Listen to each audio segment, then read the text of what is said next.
Just 10వ తరగతితో ఉన్న ఊళ్ళోనే ఉంటూ, అమ్మా నాన్నని చూసుకుంటూ, చిన్నా చితకా పనులు చేసుకుంటూ సెంట్రల్ గవర్నమెంట్ ఉద్యోగం అండి. సెంట్రల్ గవర్నమెంట్ అంటే నిజమే నేను చెప్పేది. 10వ తరగతితో సెంట్రల్ గవర్నమెంట్ ఏంటి, ఉన్న ఊళ్ళో ఏంటి, పల్లెటూళ్ళల్లో ఎలా ఉంటాయంటే ప్రతి పల్లెటూళ్ళలోనూ ఉండేది పోస్ట్ ఆఫీస్ కదండీ. పల్లెటూరేముంది, పట్టణాలేముంది. పోస్టల్ సర్వీసెస్ మీద కాస్త డిమాండ్ తగ్గినా కానీ రిక్రూట్మెంట్ ఏమీ తగ్గలేదండి. భారీగా తీస్తారు. ప్రతి సంవత్సరం 20, 25 వేల ఉద్యోగాలు తీస్తూనే ఉంటారు దేశవ్యాప్తంగా. ఇక్కడ మన రాష్ట్రానికి సంబంధించిన కోటా ఎప్పుడూ ఉంటుంది.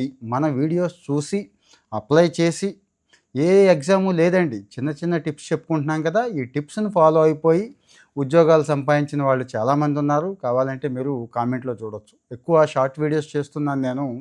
ఇలాంటివి ఇంపార్టెంట్ నోటిఫికేషన్స్ వచ్చినప్పుడు డీటెయిల్డ్ వివరాలు కాస్త ఇవ్వండి ఒక అరగంట సేపు అన్నప్పుడు లాంగ్ వీడియోస్ చేస్తున్నాను. సో, దయచేసి ఇలాంటి వీడియోస్ ఉపయోగించుకోండి. నిరుద్యోగులకి సరైన సమాచారం లేక, ఆంధ్ర రాష్ట్రంలో సరైన సమాచారం లేక 2, 3% ఉద్యోగాలు కూడా మన వాళ్ళు సాధించలేకపోతున్నారండి. వాస్తవమే అది. కావాలంటే రిపోర్ట్స్ చూసుకోండి.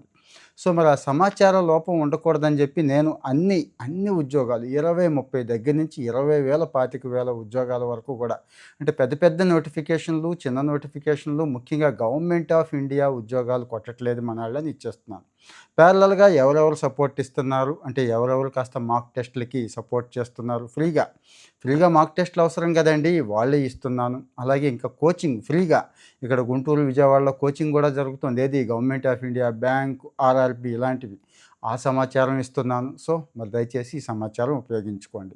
ఇక నోటిఫికేషన్‌లోకి వెళ్ళిపోదాం. పోస్టల్ శాఖ ప్రతి సంవత్సరం తీస్తోంది ఈ ఉద్యోగాలు. ఎటువంటి రాత పరీక్ష లేదు. అంటే ఎలా తీస్తారండి అంటే మీకు అందరికీ తెలిసిందే. కొంతమందికి తెలీదేమో. అందుకే కాస్త తెలుసు అనుకున్న వాళ్ళు కాస్త ప్లీజ్ ఆగండి. తెలియని వాళ్ళు కూడా తెలుసుకోనివ్వండి. మీకు 10థ్ క్లాస్‌లో వచ్చిన మెరిట్ ఏదైతే ఉందో, ఆ మెరిట్‌ని బేస్ చేసుకొని ఇచ్చేస్తారండి. అంటే 10థ్ క్లాస్‌లో సపోజ్ కరోనాలో సీజీపీఏ సూపర్‌గా ఉందండి. వాళ్ళకే ఇచ్చేస్తున్నారండి అంటే ఏం చేయలేం మరి. పోన్లెండి పోస్టల్ ఉద్యోగమే కదా! భారీ జీతాలేమీ కాదు కదా! 12,000 నుంచి 28,000 వరకే కదా!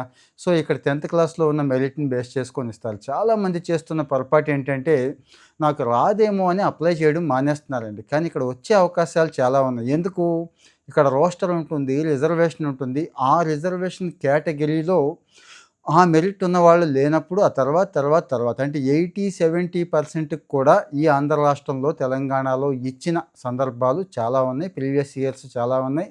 చాలా ఊళ్ళల్లో ఇచ్చారు. కావాలంటే చెక్ చేసుకోండి. సో, ముందు ఆన్‌లైన్ అప్లికేషనే గదా! ఫీజేమీ లేదు గదా! దయచేసి ముందు అప్లై చేసేయండి. పోయేదేముంది? వాళ్ళే చక్కగా మెయిల్ పంపిస్తారు, మెసేజ్ పంపిస్తారు. ఏది సెలెక్ట్ అయితే. సెలెక్ట్ అవ్వకపోతే ఇందులో పోయేదేమీ లేదు. కానీ నేను ఒకటే చెప్తున్నాను, ఉన్న ఊళ్ళోనే ఉండాలి అని కొంతమందికి ఉంటుందండి. పెద్ద చదువులు చదివినా కానీ. ఆళ్ళకే ఫిట్ అవుతుంది. అంతే తప్పించి కాస్త మంచి జీతాలు చేసేవాళ్ళు వదిలేయొద్దు. అంటే మంచి ఉద్యోగాలు చేసేవాళ్ళు దాన్ని వదిలేసి దీనికి రావద్దు. అలాగే జీవితంలో ఇంకా ఎదగాలి, ఒక 50,000, 1,00,000, 2,00,000 సంపాదించుకోవాలనుకునే వాళ్ళు కూడా దీంట్లోకొద్దు. ఎందుకంటే కాస్త స్లో ఉంటుందండి. ముందే చెప్తున్నా. కానీ స్లో లైఫ్ కూడా కొంతమందికి నచ్చుద్ది. చాలా అందంగా ఉంటుంది. పల్లెటూరు వాతావరణం, ఉన్న ఊరు, అమ్మా, నాన్న, ఏదో పొలం పనులు, వేరే పనులు ఇవన్నీ ఉంటాయి కదండీ! చిన్న పనులు, వ్యాపారాలు అవి చేసుకోవడానికి బావుంటుంది. టైం అయితే ఎక్కువ లేదు. ఫిబ్రవరి 14 లాస్ట్ డేటు. ఈలోపు అప్లై చేసేయండి. ఇక నోటిఫికేషన్‌లోకెళ్ళి ముఖ్యమైన విషయాలన్నీ కూడా ఈ వీడియోలో డిస్కస్ చేసేస్తాను. మీకు అప్పటికీ డౌట్స్ ఉంటే కామెంట్స్ దయచేసి పెట్టండి. బద్ధకించొద్దు. పూర్తిగా పెట్టేసేయండి. నేను మళ్ళీ డీటెయిల్డ్ వీడియో ఇంకొకటి చేయటానికి మీ కామెంట్స్ ఉపయోగపడతాయి. మీరు అడిగితేనే కదండీ నాకు తెలుస్తది. ముఖ్యంగా ఇంత మంచి సమాచారం షేర్ చేయండి దయచేసి. ఎవరికి?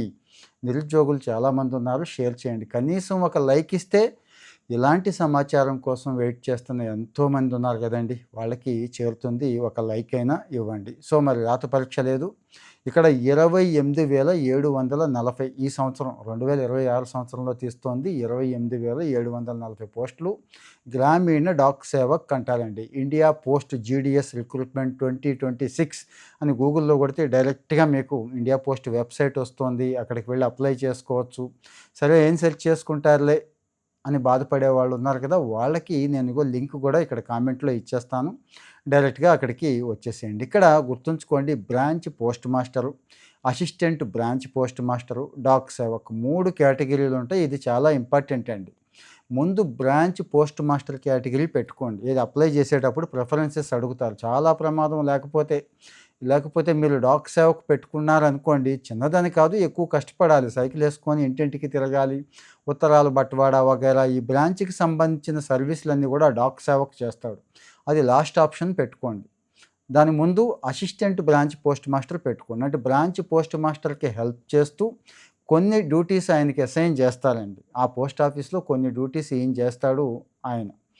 ఫస్ట్ వన్ వచ్చి బ్రాంచ్ పోస్ట్ మాస్టర్. అంటే ఆ బ్రాంచ్‌కి ఇన్‌చార్జ్ అన్నట్టు. ఇంకా ఆయనే అక్కడ రాజు అన్నట్టు. సో, మరి దానికి ఫస్ట్ ప్రిఫరెన్స్ ఇచ్చుకోండి. జీతంలో కూడా కాస్త కూస్తో తేడా ఉంటుందండోయ్! సో, దయచేసి ఇవి పెట్టుకోండి. మూడిటికి నేను పెట్టుకుంటాను అనుకునే వాళ్ళు ఇబ్బంది ఏమీ లేదు. 3 కూడా పెట్టుకోవచ్చు. అక్కడ ప్రిఫరెన్స్‌ని బట్టి, అక్కడున్న మెరిట్‌ని బట్టి, మీ దగ్గర ఉన్న పోటీని బట్టి ఇస్తారు. విలేజ్ యాజ్ ఏ యూనిట్‌గా తీసుకుంటారు గుర్తుంచుకోండి. అంటే ఒక గ్రామం యూనిట్‌గా తీసుకుంటారు. మీ గ్రామంలో పోటీ పడిన వాళ్ళల్లో ఈ 10థ్ క్లాసులు ఎక్కువ హయ్యెస్ట్ మార్కులు ఎవరికొస్తే వాళ్ళకి. అలాగే మీ గ్రామంలో ఆ పోస్ట్‌ని రిజర్వ్ చేస్తారండి. ఏదో ఒక కేటగిరీకి అంటే బీసీ, ఓసీ, బీసీలో మళ్ళీ సబ్ కాస్ట్‌లు, ఎస్సీ, ఎస్టీ అందులో సబ్ కాస్ట్‌లు ఉన్నాయి కదా! అది. ఉమెనా, మెన్నా ఇలా కూడా ఉంటుంది. సో, అక్కడ రిజర్వ్ చేసిన వాళ్ళకి ఇక్కడ అవకాశం ఉంటుంది. ముందైతే అప్లై చేసేసుకోండి. ఈ రిజర్వేషన్ వగైరా ఇవన్నీ ముందే అనౌన్స్ చేయరు. సో, ఆ ఇబ్బంది ఉంది కాబట్టి ముందు అప్లై చేసేయండి.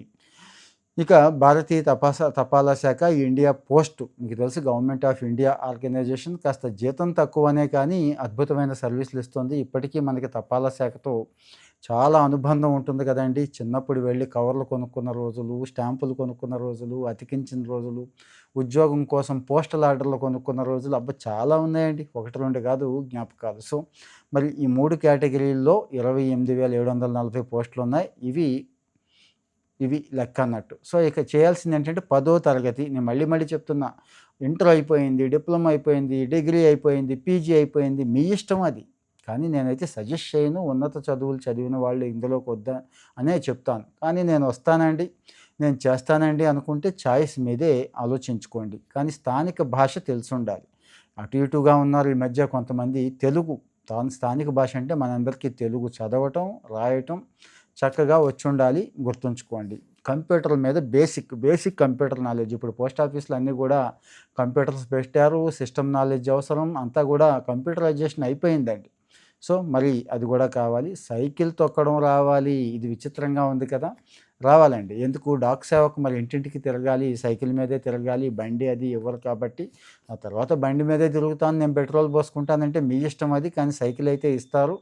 సైకిల్ తొక్కే పరీక్ష అయితే పెడతారు. అది గుర్తుంచుకోండి. నేను సైకిల్ తొక్కను కదా! రేపు బండి మీద తిరుగుతాను కదా! అంటే కుదరదు. సైకిల్ వచ్చుండాలి. రాని వాళ్ళు నేర్చేసుకోండి దయచేసి అంటే అప్లై చేస్తున్నాను అనేవాళ్ళు. ఇక వయసు వచ్చి 18 సంవత్సరాలు ఇచ్చారు. కనిష్ట వయసు అండి. అంటే మేజర్ అయ్యుండాలి. ఆ తర్వాత గరిష్టంగా 40 సంవత్సరాలు.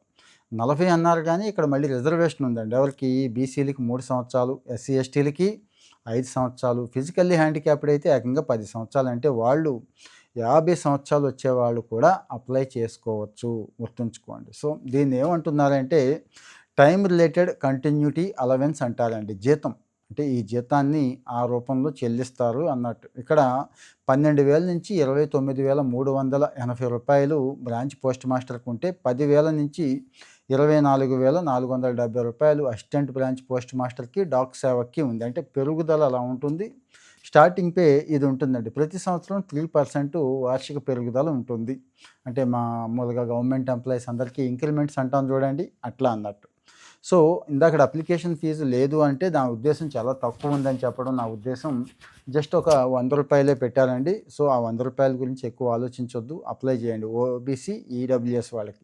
ఎస్సీ, ఎస్టీ వాళ్ళకి అంటే ట్రాన్స్‌జెండర్స్‌కి వీళ్ళకైతే ఫీజు మినహాయింపు ఇచ్చేశారు.